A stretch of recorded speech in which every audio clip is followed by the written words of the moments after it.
How can I make this steak better? I know.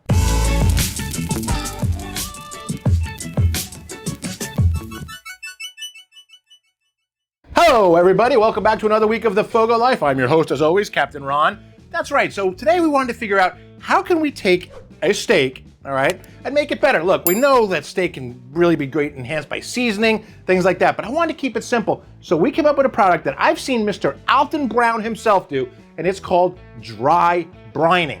That's right, dry brining. So we're gonna follow his things. He actually even made a video about it, and I watched it. We're gonna kind of follow his method and see if this can really help make a steak that much better, or if it's worth the time, if it's worth the effort, if it's even worth its weight in salt. Now, this process of dry brining can be known as a lot of different things.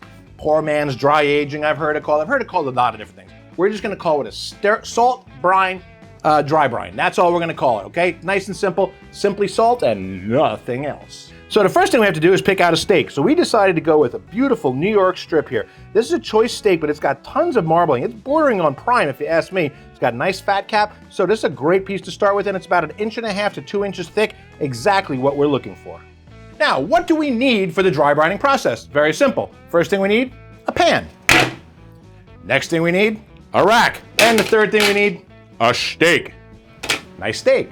Why are we using a pan with a rack? Well, it's very simple. We want the air to be able to circulate all around it as it's coming in. Next thing we need to do is salt. So when we salt it, that's why it sits on the rack, so that the salt is not all just sitting on the pan. It's not going to work very well. You now have that air circulating all around it. So we're going to coat this up with a decent, not full, but a decent coating of salt. All right, we're moving right along nicely in our dry brine process. We only need one more thing. Paper towel. So I'm going to take a paper towel and just lay it right across the top of it, just like that. And now, well, you know where I like to go with this? To the refrigerator! Got a nice spot cleared for it, and there it shall sit. Now that we're in the refrigerator, we're gonna let that sit in there for 4 days. 4 days, that's right. If you're wondering about the paper towel, the reason that we use some paper towel is that we lay it across the top. It's gonna protect that top layer. It's gonna keep it moist. We don't want it dried out. That's not what we're trying to do.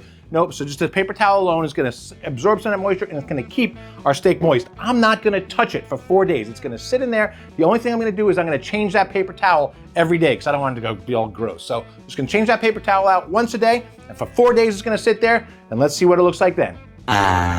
Graduation day. All right, we're at 6 days because our schedule got a little messed up, but check this out. The paper towels, I changed them daily. They don't even have any liquid on them anymore, so the top section is just completely dried out. So, check this baby out. Oh, hi everybody. We are back from the refrigerator. So I've got our steak here, and I've got the other one. Remember when we did these and we vacuum sealed them? We're gonna use one of these too, but check this thing out. So, our schedule got a little bit messed up, okay? We were gonna do this for 3 or 4 days while our filming schedule got messed up, and it's almost 7 days, 7 full days, so it's actually 6.5 days.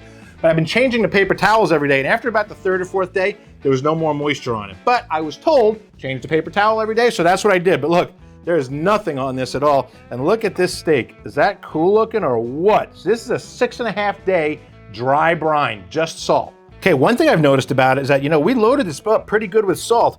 On the ends, like on the fat, you can see a little bit of salt, but other than that, it really soaked in all of that salt. So all that salt should be, in theory, down inside that meat, flavoring it.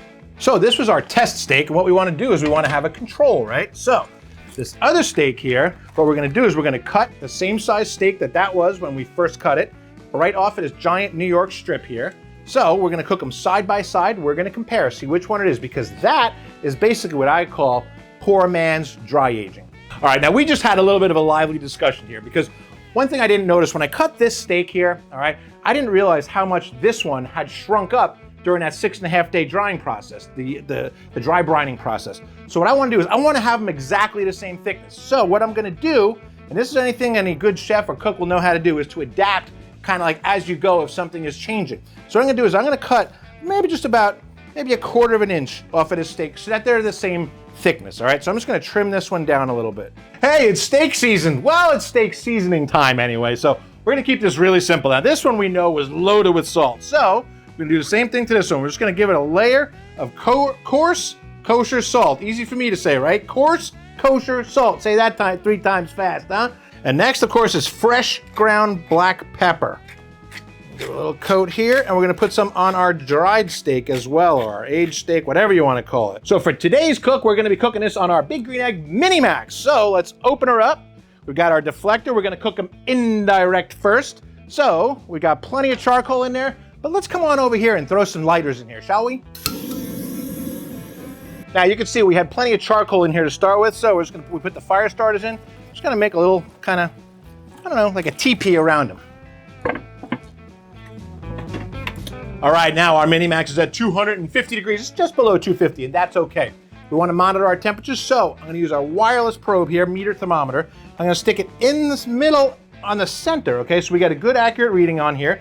Now what I'm going to do, I'm going to take both of these and set them side by side on the Mini Max to cook. We're going to let those go to 115 degrees. Now we're going to take that convector out. We're going to get that flame nice and hot. We're going to sear them off over live fire. All right, we have reached 122 on our internal thermometer. Somehow it got away from me a little bit, but let's check them out. Ooh, a beautiful gray looking steak. So we're gonna pull these off. Okay, there's number one. And now you wait till you see the color difference. Number two. That's our dry brine steak.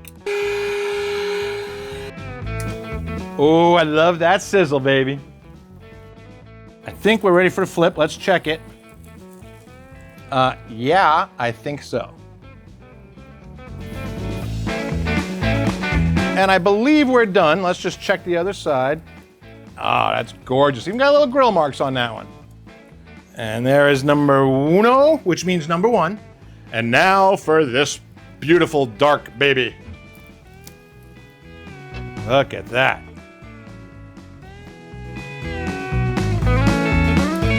And here we go. Now, what's the magic trick now? What are we gonna do now? We're going to rest them for about 10 minutes, and then we're gonna cut them open and see what the heck we've got inside.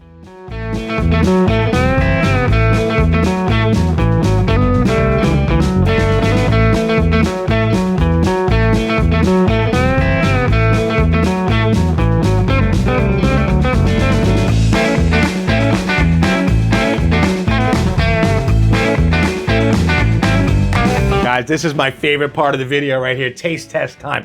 Now, a couple things I've noticed is that the outside, obviously on the dry brine one, way darker, looks really cool. The insides look very similar. They're cooked to, perfection, may I say. But there's only one thing left to do, and you know it's my favorite time in the video. It's taste test time. Look at that. Oh, so good. So I'm gonna try the non-dry brined one first. You can see it's nice and tender, nice and flimsy. So I'm gonna pop this whole baby in my mouth and give it a whirl. Golly, that's good. All right, nice, tender, delicious, plenty of flavor. Now I'm really curious. The dry brined one. Let's see what we've got here. This is gonna be the interesting one. It's a lot firmer than the other one was, so it really firmed up a lot, but it smells good. Wow. Incredibly different flavors. I'm astounded. I think probably this would be better on like a 2 or 3 day to dry brine. It's got almost a funk to it like dry aging does, but a really strong one to it, to me anyway. It's delicious, don't get me wrong, but I think I'd probably like it more with maybe a 2 to 3 day dry brine on it first. But the flavor goes right through. I mean, you could taste flavor through that whole thing. The salting it and letting it sit really did work. It's got plenty of flavor all the way through. Let's put it this way. I wouldn't say no to either one of them. I think they're both fantastic. They're very different. I couldn't pick which one is better because they're just that far different. It's like comparing pork to chicken, you know what I mean? They're just different, but they're both really good, you know? I like it. I don't know. You give it a shot. You tell me. I'm having a hard time with it. You tell me. I want you to try this and tell me what you think. You can tell me if it's good, bad, indifferent. Tell me what it is. But anyway, folks, that's my dry brine test right here. I thought it was really interesting. I love the way it changed color. I thought it was really neat the way that the textures are so different. It's definitely something I would suggest trying. I'm curious to do it again with maybe a 3 or 4 day, like I said. Just, I wonder how much different it really would be. But in any case, that's the whole thing. Folks, as always, if you saw anything that we used in these videos here that you're interested in learning more about or possibly want for yourself, there is a link down below. Also, there's always a full blog and recipe link down below as well. You can hit that up too. So we always appreciate any comments. We always appreciate any love you want to show us down below. All right, and tell your friends, subscribe. So That's all I have for this week. I hope that you'll join us again. I want to thank you very much. Remember to get out and grill, and I'll see you the next time on the FOGO Life.